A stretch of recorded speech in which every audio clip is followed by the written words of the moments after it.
Sir ఇక 'Johnny master' గారి case విషయానికొస్తే వాళ్ళ భార్య అయేషా గారి పైన కూడా కేసు నమోదవబోతుంది. ఆమె కూడా అరెస్ట్ అవ్వబోతున్నారు. అంటే జూనియర్ డాన్స్‌ని వేధించారని చెప్పేసి ఒక కేసు పెట్టబోతున్నారు. దీంట్లో ఇంకిద్దరు కూడా అరెస్ట్ అవ్వబోతున్నారని వార్తలైతే వినిపిస్తున్నాయి సార్. మరి ఏంటి సార్ అది ఎటు వెళ్తుందంటారు? నా ఇనుమ నుండి ఈ సోషల్ మీడియా యువతలు ఏదో రాసేస్తా ఉంటది కానీ, హ్మ్. ఈ ఎందుకంటే వాడి పేరు, ఊరు ఎవరికి తెలీదు. హ్మ్. ఏదో జేఆర్‌కే అని పెడతాడు, ఎస్ఆర్‌కే అని పెడతాడు. ఏదో పెట్టేసి అయి కాదు గానీ, హ్మ్. ఆ అమ్మాయిని ఏ కారణం చేత అరెస్ట్ చేస్తారు? ఈ అమ్మాయి కంప్లెయింట్‌ని బట్టి అరెస్ట్ చేసేస్తారా? ఆ అమ్మాయి నన్ను వేధించింది. ఆ అమ్మాయి కూడా చెప్పింది. ఈ అమ్మాయి వచ్చి నాతోటి గొడవ పడింది. "నువ్వు మీ ఆయన్ని వదిలేసేయి. నేను పెళ్లి చేసుకోవాలి. జానీ మాస్టర్ ఆయనతోటి బిడ్డను కనాలని" ఈ అమ్మాయి అంది, గొడవ పెట్టింది. మరి ఆ అమ్మాయిని అరెస్ట్ చేస్తారా? ఏదో అంటా ఉంటారు. ఆ అమ్మాయి 10 మాటలు ఇయన్నీ ఎంక్వైరీలో తేలుతాయి రేపు. కోర్టులో ఓకే. ఎంక్వైరీలో తేలితే కేసు కోర్టుకెళ్ళాలి కదా! హ్మ్. వెళ్ళినాక తేలుతాయి. ఇయన్నీ ఆ అమ్మాయి ఎంత బ్లాక్‌మెయిల్ చేసింది, ఎంత వాడుకుని ఇవాళ చేస్తది. She is an ఎక్స్‌ప్లాయిటర్. హ్మ్. ఆ అమ్మాయి డాన్స్ మాస్టర్‌ని ట్రాప్‌లో పడేసి, ఎందుకంటే ఒకడే ఎందుకు ఎక్స్‌ప్లాయిటర్ అని ఖచ్చితంగా బల్లగుద్ది చెప్తారు. She is an ఎక్స్‌ప్లాయిటర్.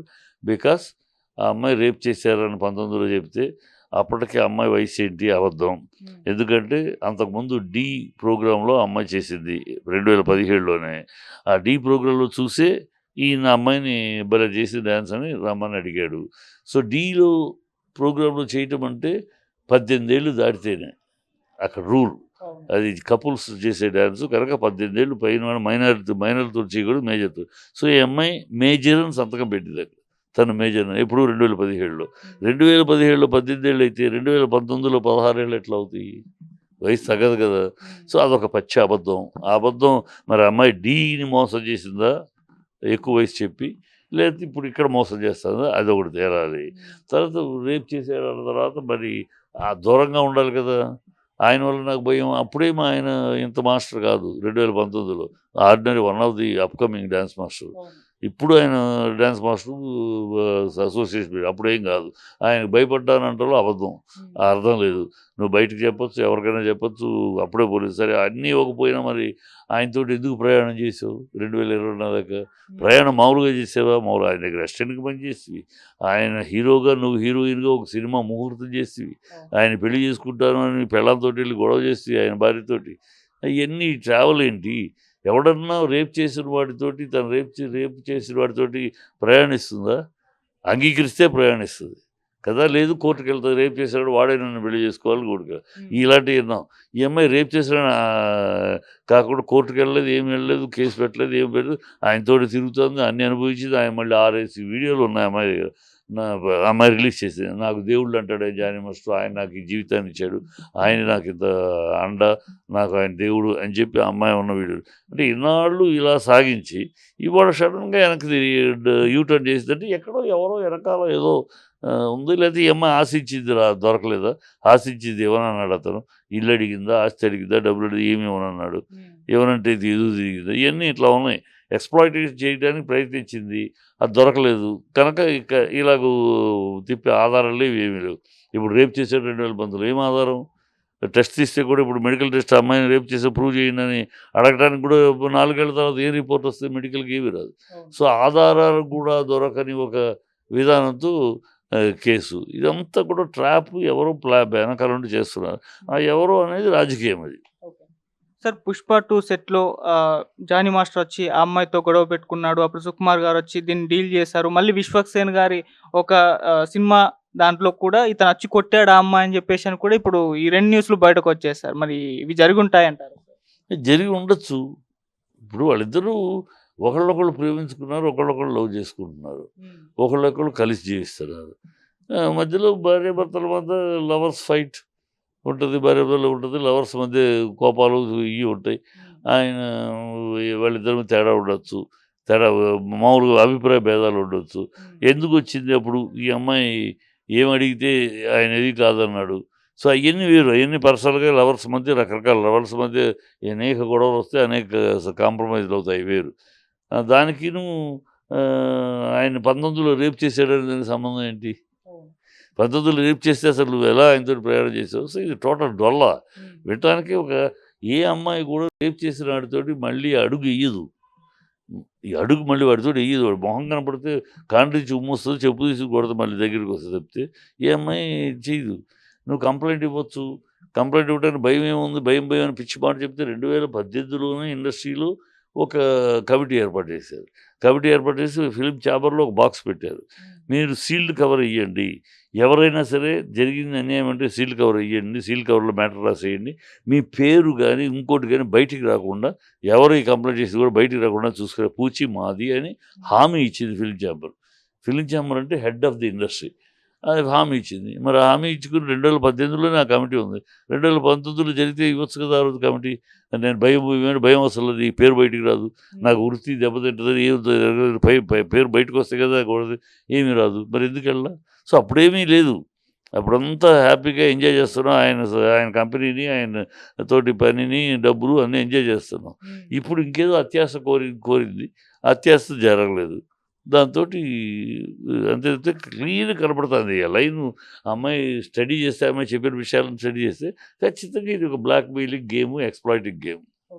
సార్ ఆ అమ్మాయికి అల్లు అర్జున్ గారు అంటే ఒక అవకాశం ఇస్తున్నారు 'గీత ఆర్ట్స్‌లో' అండ్ తన సినిమాల్లో వచ్చే సినిమాలన్నిటిలో కూడా అమ్మాయిని పెట్టుకుంటామని చెప్పేసి ఒక హామీ ఇచ్చారు. దాని పట్ల జానీ మాస్టర్ గారి వైఫ్ కూడా రియాక్ట్ అయ్యారు. నేను బాధితురాలినే, నేను విక్టిమ్‌నే. అల్లు అర్జున్ గారు నాకు కూడా హెల్ప్ చేయాలని చెప్పేసి ఆమె కోరారు సార్. మరి దీన్ని ఏ విధంగా చూస్తారు? కరెక్ట్. అమ్మాయి కోరటంలో చాలా న్యాయం ఉంది. హ్మ్. ఇప్పుడు అల్లు అర్జున్ సడన్‌గా దూకేసి ఆ అమ్మాయిలు నిజాయితీ ఆ అమ్మాయిది నిజము, జానీ మాస్టర్ తప్పు అన్నట్టు తప్పది. తొందరపడి ఇంకా పోలీస్ ఇన్వెస్టిగేషన్ జరగలేదు. బె బె బ దీంట్లో మన ఫిల్మ్ ఛాంబరు కమిటీ ఇన్వెస్టిగేషన్ అవ్వలేదు. రిపోర్ట్ రాలేదు. ఈ లోపల తొందరపడి అమ్మాయిని చేస్తారంటే తప్పు. అందుకని అమ్మాయి అడిగింది. ఓకే, నువ్వు బాధితురాలి మోరల్ సపోర్ట్ ఇవ్వదలిస్తే నేను బాధితురాలే. నాకు ఇవ్వండి అని అడిగింది. కరెక్ట్ మాట. సమాధానం చెప్పాలి మరి. అల్లు అర్జున్ తొందరపాటు పని. అమ్మాయి ఆ మాట మాట్లాడడం తొందరపాటు, చాలా తొందరపాటు పని. ఆ తొందరపాటు వల్ల ఇప్పుడు వీళ్ళు పవన్ కళ్యాణ్ ఫ్యాన్స్ అల్లు అర్జున్‌ని ట్రోల్ చేస్తున్నారు. పవన్ కళ్యాణ్ మనిషి కనుక జానీ మాస్టర్ అందుకే దూకాడని. ఎందుకు అనవసరం కదా! ఇయన్నీ లేనిపోని దారిన పోయే పెంటని మొహం మీద చల్లుకున్నట్టు ఉంటుంది. అల్లు అర్జున్ చేసిన దౌర్భాగ్య తప్పుడు పని అది. ఈ ఇష్యూ బయటకొచ్చినప్పుడు సార్ దాదాపు 2, 3 వెర్షన్‌లయితే వినిపించాయి. ఒకటి కొంతమందేమో లవ్ జిహాద్ అనే పేరు తీశారు. ఇంకొంతమంది పొలిటికల్‌గా జానీ మాస్టర్‌ని దెబ్బతీసేందుకు ఈ ఇష్యూ అని చెప్పేసారు. ఆ తర్వాత అమ్మాయి వెర్షన్ అంటే సినిమా పరంగా ఇటువంటి వేధింపులుంటాయని చెప్పేసి ఆ అమ్మాయి వెర్షన్. సో ఏ రకంగా చూడొచ్చంటారు? ఇది లవ్ జిహాద్ అని పిచ్చి మాటమ్మా. లవ్ జిహాద్ అనే దానికి అర్థం తెలియకుండా ఏదో దేనికి లవ్ జిహాద్ అని వాడేట బీజేపీ వాళ్ళు వాళ్ళకి తెలిసిన పదాలు 2, 3 పదాలు అదే జై శ్రీరాము, లవ్ జిహాదు. ఇది చెప్తే వాళ్ళు మా బుద్ధి జ్ఞానం లేకుండా ఏదో మాట్లాడేస్తూ ఉంటారు. లవ్ జిహాద్ దానికి దీనికి సంబంధం ఏంటి? అమ్మాయి నేను పెళ్లి చేసుకోవాలంటాను, నువ్వు తప్పుకో, మేమిద్దరం పెళ్లి చేసుకొని ఆయనకు బిడ్డలు కనాలి అంది. సో ఆ అమ్మాయి ఎక్స్పీరియన్సు నేను మా మతం మారితేనే పెళ్ళి. ఆ అమ్మాయి సుమలత ఇవాళ ఆయేష అయ్యింది. మతం మారినాకే ఇద్దరు ఒకటయ్యారు. సో మతం మారితే ఇక్కడ నువ్వు నేనేం చేయలేను. మీరిద్దరు పెళ్లి చేసుకుంటారంటే నేనేం చేయలేను. మా మతంలో అభ్యంతరం లేదు. అది భార్య ఉండగానే ఇంకో పెళ్లి చేసుకో అభ్యంతరం లేదు. కానీ నేనేమి చేయలేను. కాకపోతే నువ్వు కూడా పెళ్లి చేసుకోవాలంటే కుదరదు. నువ్వు ముస్లింగా మారితేనే పెళ్లి లేకపోతే కుదరదు. ఎందుకంటే తన జీవితంలో తన అనుభవం చెప్పింది. ఇది లవ్ జిహాద్ ఎట్లా అవుద్ది? లవ్ జిహాద్ అంటే బలవంతంగా తీసుకెళ్ళి పెళ్లి చేసుకుని ఆమెను చంపేసో లేకపోతే కొడుకు అమ్మేసో ఇలా చేసినప్పుడు లవ్ జిహాద్. పరాయి మతస్థుల్ని అలా లేకపోతే ఐఎస్ఐలోకి మార్చడము అది లవ్ జిహాద్. లవ్ చేసి జిహాద్ అంటే ఏంటి? ఆ జిహాద్‌లోకి తీసుకెళ్ళటం. అది లవ్ జిహాద్. ఇది లవ్ జిహాద్ ఎందుకో బుద్ధి లేని ఏమి విచక్షణ లేకుండా ఏదో నోటికొచ్చింది మాట్లాడటం బుద్ధి లేని మాటలయ్యి. అప్పుడు లవ్ జిహాద్ అనేది ఒట్టి మాట, తప్పుడు మాట. ఇప్పుడు ఆ అమ్మాయి అంది నువ్వు ఇవాళ మాట్లాడే బదులు ఇన్ని సంవత్సరాలు ఏం చేసావని అడుగుతున్నా. 2019లో రేపు జరిగితే ఆ రోజే నువ్వు ఫిల్మ్ ఛాంబర్‌లో ఎవరు నీ అడ్రస్, పేరు, ఊరు తెలియకుండా కాపాడుతామని హామీ ఇచ్చింది ఇండస్ట్రీ. అప్పుడు ఇండస్ట్రీలోకి నువ్వు కంప్లెయింట్ ఇచ్చి ఉండొచ్చు.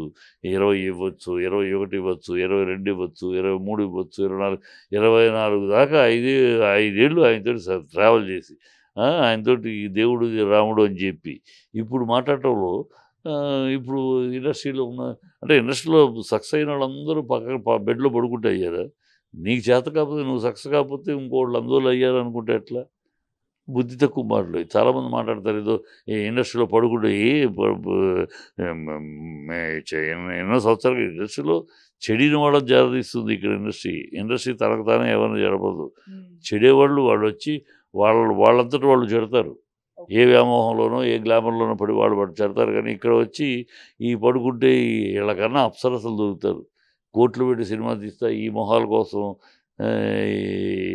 ఎవరికి ఏ రోగం ఉందో కూడా తెలియని మొహాల కోసం అని ఎవడో ఎగబడ్డు కదా. ఇవన్నీ పిచ్చి మాటలు. పడుకున్నాడు ఇక హీరోయిన్ పెద్ద సక్సెస్ అయిందంటే ఇప్పుడు శ్రీలీల 10 మంది దగ్గర పడుకుంటే హీరోయిన్ అయిందా? సౌందర్య నేను తీసుకొచ్చిన సౌందర్య 10 మంది దగ్గర పడుకుంటే టాప్ హీరోయిన్ అయిందా? రమ్యకృష్ణ ఒక పెద్ద రామస్వామి పెద్ద ఆయన మేనకోళ్ళు ఇండస్ట్రీలో ఆల్రెడీ ఒక పెద్ద ఫేజ్ ఆయన మేనకోళ్ళుగా వచ్చింది. ఆ అమ్మాయి 10 మంది దగ్గర పడుకుంటే పెద్ద హీరోయిన్ అయింది. చిల్లర మాటలు, చీప్ మాటలు. మీరు ఫెయిల్ అయితే అయ్యి ఉండొచ్చు. ఫెయిల్ అయిన వాళ్ళు మాట్లాడే మాటలు. ఎంతోమంది ఇండస్ట్రీ పేర్లు చెప్తే సిగ్గు చచ్చిపోద్ది.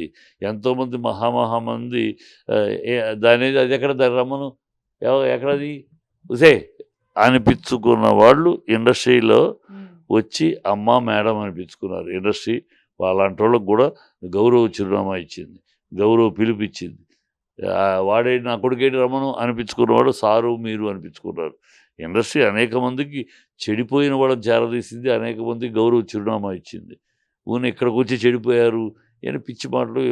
అన్ని ఇండస్ట్రీలో ఉన్నట్టే అన్ని సమాజంలో ఉన్నట్టే మగవాడు కొంతమంది మగవాళ్ళు ఆడదాని అందాన్ని అంగ సౌష్ఠవాన్ని ఆస్వాదిస్తాడు, మరి కొంతమంది అనుభవించాలని కోరుకుంటాడు. ఈ శాఖలు ఎప్పుడూ ఉన్నాయి. అలాంటి నడతగా ఉంటే దానివల్ల సినిమా ఫీల్డే ప్రత్యేకంగా ఇక్కడ ఇందుకే పనిచేస్తారు, ఇందుకే అమ్మాయిల కోసమే బతుకుతారని పొరపాటు. ఇవన్నీ పిచ్చివాగుళ్ళు, ఓడిపోయే వాళ్ళు ఎత్తుకునే కూటి సాగులు.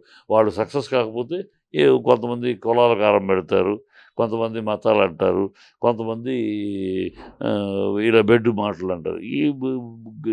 ఓడిపోయిన వాడు పనికిరాని వాళ్ళు failure people search for a reason. అలాంటి రీజన్లు ఇవ్వండి. సార్ మీరు ముందే చెప్పుండాల్సింది అన్నారంటే 2019 or 18 అమ్మాయి ఫేస్ చేసినప్పుడు.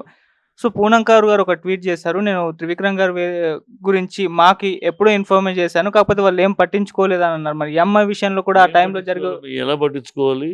నువ్వు ఒక ట్వీట్ 3 నెలలకు ఒకసారి ఏదో ఒక ట్వీట్ చేస్తా ఉంటావు గబుక్కుని నిద్రలేసి. వచ్చిన తర్వాత ఫాలో అప్ కావాలి. నేను పిలిస్తే రావాలి, పిలిస్తే వివరాలు చెప్పాలి. నువ్వు ఏదైనా చెప్తే ఈ సందర్భం జరిగింది, ఇలా జరిగింది, అలా జరిగింది, ఊరిని బ్లైండ్గా ఆయన చేయబట్టుకున్నాడు అంటే కుదరదు కదా. దాని మీద పెట్టి కేసు పెట్టలేం కదా. She has not complaint, she has given information. Complaint కట్టి అందుకని ఇన్ఫర్మేషన్ ఇచ్చే ఓకే రా వచ్చి వివరాలు చెప్పండి. ఇంతవరకు ఎన్నిసార్లు ఫోన్ చేస్తే ఎన్నిసార్లు వచ్చింది అమ్మాయి? ఎప్పుడు రాదు, ఎప్పుడు గబుక్కుని వెళ్ళిపోయి 3 నెలలకు ఒకసారి ట్వీట్ పెడతా ఉంటుంది. ఇవన్నీ ఎట్లా యాక్షన్ తీసుకుంటావు? You should give a complaint. అది కంప్లైంట్ ఇచ్చి వాడు పిలిచినప్పుడు వచ్చి కొంచెం ఏం జరిగింది ఏం చెబితే కదా మేము సాక్ష్యాధారాలు సేకరించడమో లేకపోతే సర్కమ్స్టాన్షియల్ ఎవిడెన్స్లు జరిగి ఉండొచ్చు అని నిర్ణయానికి రావడం ఉంటుంది. ఏమీ లేకుండా నీ ట్వీట్ని పట్టుకుని మేము చేయాలి. అమ్మాయి ఊరిని ఎప్పుడో బుద్ధి చెప్పు. ఆ అమ్మాయి పెద్ద హీరోయిన్ అవ్వాలనుకుంది, అవ్వలేదు, ఫెయిల్యూరు. కనుక ఆ ఫెయిల్యూర్కి అయ్యో కారణాలు పిచ్చి పిచ్చి వాగులు తప్పితే నువ్వు ఉంటే సిన్సియర్ రా, ఇవాళైనా రా, చాపర్కి రా, వచ్చి ఇప్పుడు కూడా రావక్కర్లేదు, పోనీ అడుగుతున్నాను ఫుల్గా డీటెయిల్స్ తోటి సీక్రెట్గా సీల్డ్ కవర్ ఇవ్వు. ఈ పలానా రోజు పలానా షూటింగ్లో పలానా చోట పలానా అంతమంది ఉన్నారు, నన్ను రూమ్లో పిలిచి చెప్పు, ఏది ఎప్పుడు జరిగింది చెప్తే ఏదో దాన్ని బట్టి మేము సాక్ష్యాలు ఏంటి, ఆ సందర్భంలో ఎవరైతే ఏంటి, మాకు ఇండస్ట్రీలో ఎవరు ఏ బోలంటే తెలుసు కనుక సాక్ష్యాలు పట్టుకుంటావు. సర్కమ్స్టాన్షియల్ ఎవిడెన్స్ సాక్ష్యాలు ఎక్కడ చెప్తావు? సాక్ష్యాలు నువ్వు డైరెక్ట్గా దొరకపోవచ్చు. కొన్ని సందర్భాల్లో circumstantial evidence even police department కడుతుంది. సర్కమ్స్టాన్షియల్ ఎవిడెన్స్ ప్రకారం అయ్యి ఉండొచ్చు, ఇక్కడ అవకాశం ఉంది, 100% 180% అవకాశం ఉంది. ఇలాంటి విషయం ఇలా తీసుకొచ్చి కూడా ట్రాక్ చేస్తాం. సో అవన్నీ చేయడానికి చెప్పాలి కదా. ఎప్పుడు జరిగింది? ఊనా జరిగింది, నేను చేసాడు, ఆయన అలాంటోడు, ఈయన ఇలాంటోడు అంటే సరిపోదు కదమ్మా. ఆ అమ్మాయి పూర్వం కవర్ ఏదో 3 నెలలకు ఒకసారి మత్తు వదలరు 3 నెలలకు ఒకసారి గౌకుని వేసి ట్వీట్లో పెడుతుంది, మళ్ళీ తర్వాత అడ్రస్ ఉండదు. సార్ అంటే అమ్మాయి వేధింపులకు గురైనప్పుడు అప్పుడు చెప్తేనే పట్టించుకుంటారా, లేకుంటే ఒక 4-5 సంవత్సరాల్లో నిజంగా వేధింపులకు గురై చెప్పలేక అనిగిపోయి ఆ తర్వాత రోజు బయటపడితే చెప్పలేక అనేది పిచ్చి వాకుడు. 2018 ముందు ఆ మాట అంటే ఓకే, 2018 తర్వాత చెప్పలేక అనే మాట పిచ్చి మాట. ఎందుకంటే ఛాంబర్లో బాక్స్ ఉంది, మీ పేరు బయటికి రావని ఫిలిం ఛాంబర్ హామీ ఇచ్చింది. ఫిలిం ఛాంబర్ అంటే ఇండస్ట్రీ మొత్తానికి హెడ్. అది ఫిలిం ఛాంబర్ హామీ ఇచ్చింది, మీ పేరు బయటికి రాదు, మీరు సీల్డ్ కవర్లో మీరు ఎవరు ఏం జరిగింది చెప్పండి అన్న. ఇంకా దానికి భయం ఏంటి ఇంకా? నీ పేరు కూడా బయట రాను, నువ్వు భయపడాల్సిన అవసరం ఉంది. గాలి మాట సోళ్ళు కబుర్లు. నాకు భయం వేసింది, నా కెరీర్ ఏమన్నా అయిపోద్ది. ఎందుకవుద్ది? నీ పేరు కూడా బయట రానప్పుడు కెరీర్ ఏముంది? ఇవన్నీ కుంటి సాకులు. ఏదో బురద చల్లేయటం, ఆ తర్వాత దానికి ఏదో సాకులు చెప్పటం. ఏనే మన వాళ్ళేమో ఆడపిల్ల కదండి, ఆడపిల్ల బయటకు వచ్చి ఎలా చెబుతుందండి? ఎందుకు చెప్పదు? ఇలా కూడా చెప్పకపోతే ఇంకా జరగనట్టే లెక్క. ఈయనకి ఇంత సేఫ్టీ ఇస్తే కూడా చెప్పకపోతే ఇంక నువ్వు ఊరినే బ్లాక్‌మెయిలింగ్ చెప్తే ఇంకోటి కాదు అని అర్థమైపోతుంది. ఉంటే నిజమే చెప్తావు కదా వచ్చి. ఇంత సేఫ్టీ నీకు ఇచ్చినాక కూడా నీవు ఎవరో చెప్పవు కూడా అంటే కూడా చెప్పకుండా ట్వీట్లు ఊరినే ట్వీట్లు చేస్తా ఉంటే సరిపోద్దా? ట్వీట్‌లో ఎవరైనా ఏమైనా చేయొచ్చు.